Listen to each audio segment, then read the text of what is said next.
So this is the installation of my KSP 2-inch leveling kit and my aftermarket TRD-style skid plate.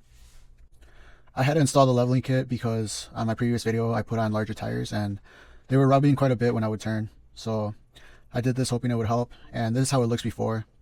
As you can see, there's not much space, especially because I have spacers on there too that give it that wider stance, so I think that's what makes it rub, especially when I turn. And then this is the TRD style skid plate. It's not the actual Toyota TRD one, but it's a copy I got on Amazon. Comes with all the hardware, and then when you do an oil change, it just has a little door where you can take out the filter, and you don't got to take off the whole skid plate like you have to with the OEM one. So this is me taking off the tires and then taking apart the suspension.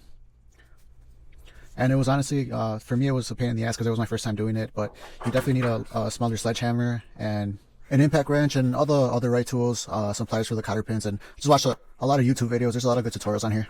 And then this is how the spacers actually go on right on top there. And then this is how they look when they're put back in. It just fits right in the factory hole, so you don't got to drill anything new or anything. So it's pretty cool, pretty simple. And then there I'm putting everything back together. You got to jack up each side so that everything fits, so it reaches. But yeah, I got it put back together, no problem.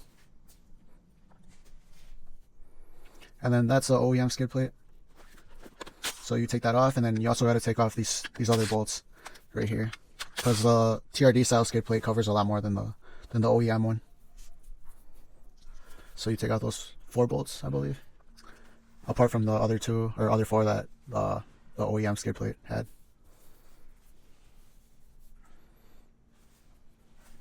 And that's how it looks once it's installed.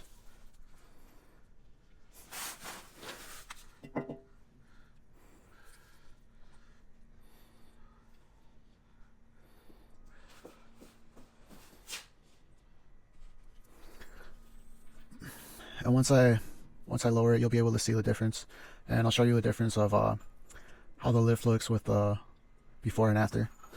And the tires did still rub a little bit when I turned fully, but not as bad as it did before. And then I actually had to I took off the mud flap, so it rubs even less now. It's honestly not too bad, but this is the before. And that's how it looks after with the 2-inch leveling kit. So I like the way it looks. I think it looks nice, and I really like the skid plate too. I think it looks cool. But yeah, thank you for watching.